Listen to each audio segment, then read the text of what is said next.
Capítulo 9. O agir de Deus nos surpreende a todo momento.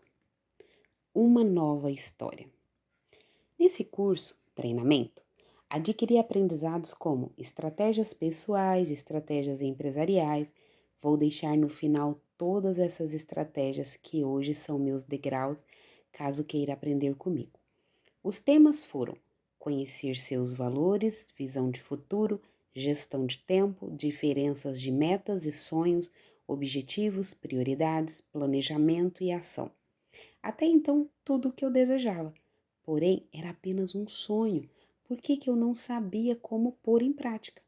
E nessa época, eu sabia que precisava fazer, mas como fazer? Com quem fazer? Quando fazer? Minhas dúvidas eram muitas. A única certeza é que tinha que fazer algo. Mas a realidade é que sempre deixava para depois. Procrastinar era meu hábito. Então comecei uma nova etapa. Viradas de chaves aconteceram e foram fundamentais. Era cada dia mais prazerosa a parte de visualizar minha casa mais bonita, confortável, eu viajando de avião para outros estados, caminhando na praia. Foi libertador.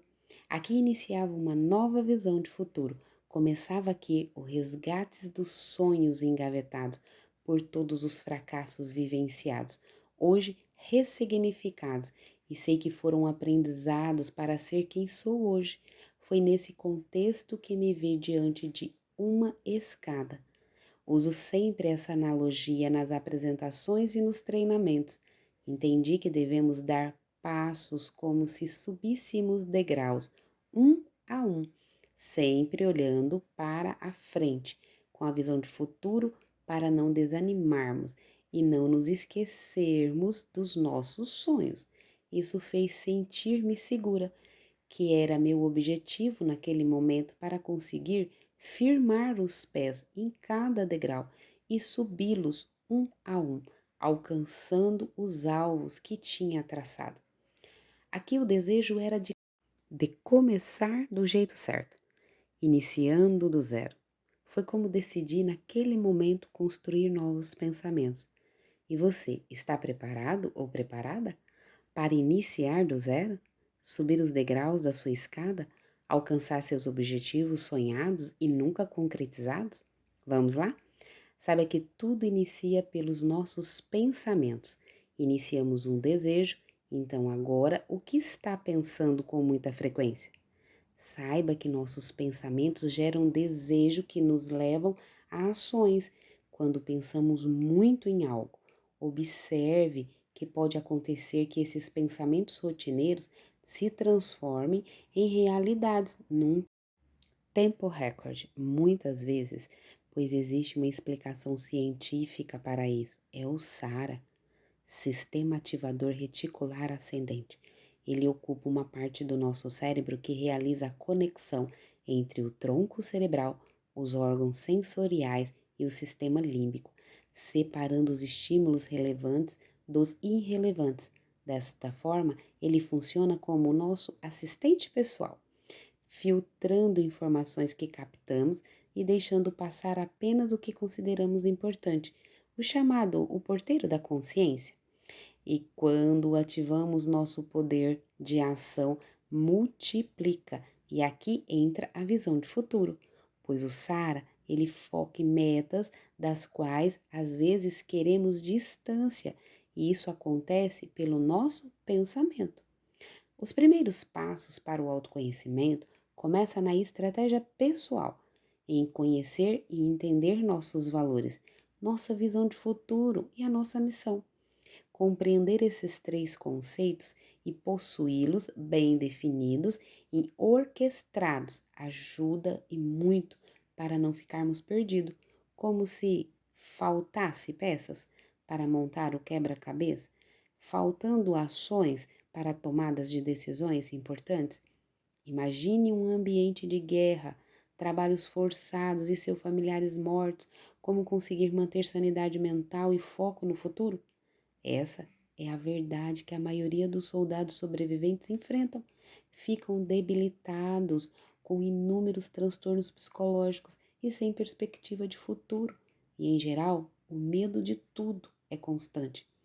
Trago esse exemplo para apresentar o quanto ter nossa estratégia pessoal gera certeza de como sair dessa guerra interna que a grande maioria das pessoas possui. Talvez esse não seja seu caso, mas com certeza conhece alguém que vive assim. Viktor Frankl é autor de vários livros. Foi um neuropsiquiatra que retratou a época em que viveu em campos de concentração na Segunda Guerra Mundial e afirmou que, no livro Em Busca de Sentido, um psicólogo no campo de concentração, quem tem um porquê enfrenta qualquer como. O autor descreveu como conseguiu sair vivo desse cenário hostil com menos sequelas psicológicas e emocionais. O autoconhecimento e a visão de futuro bem definida foram um divisor de águas para ele. Acredite, somos únicos, então nos descobrir é fundamental para todos.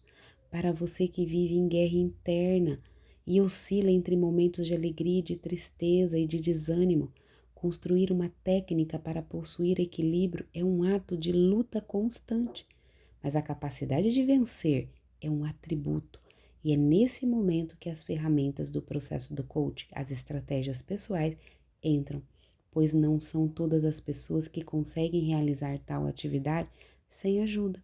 Então, quando você estiver em guerra para a tomada do território, que é o seu coração, entenda que esse seu território é feito com aquilo que é de melhor existe, o amor de Jesus. É necessário somente acreditar que dentro de você existe essa força, esse amor, Jesus, o nome que você escolhe. Depende daquilo que você acredita. Eu acredito em Jesus, está dentro do meu coração. Quero aqui dizer algo que é um sentimento meu, não é um fato que tenho que provar a ninguém, mas deixo uma pergunta como forma de refletirmos. Você já se perguntou por que a Bíblia foi escrita? Será que foi somente para registrar acontecimentos, documentar a história, ou foi para registrar o que é mais importante para nós, que somos o que existe de mais importante? Conhecer quem somos e colocar isso no papel para enxergarmos os nossos sentimentos é fantástico. Muitas vezes nós, por não ouvirmos nosso coração, que Jesus está lá dentro, passamos desapercebidos.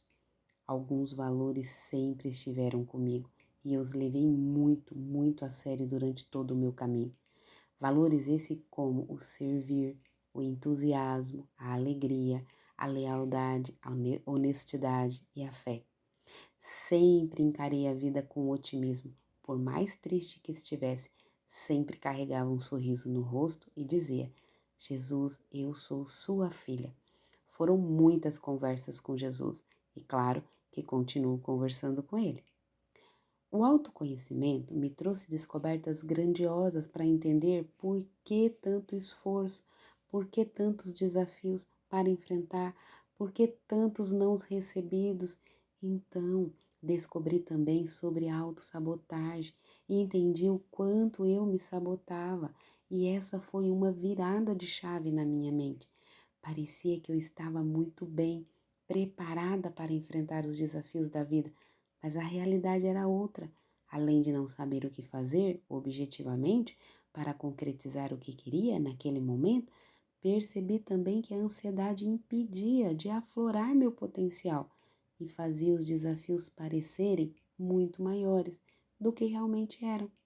Nessa época, era imensa a ansiedade que sentia. Tinha uns picos altíssimos que me causava tremor interno constantes e sensações que meu corpo desligava. Eu achava que não era uma pessoa negativa, por sempre estar sorrindo. Apesar disso, eu estava enganada por ter pensamentos tão negativos, decorrentes da ansiedade e da carência afetiva, aconteciam problemas e mais problemas.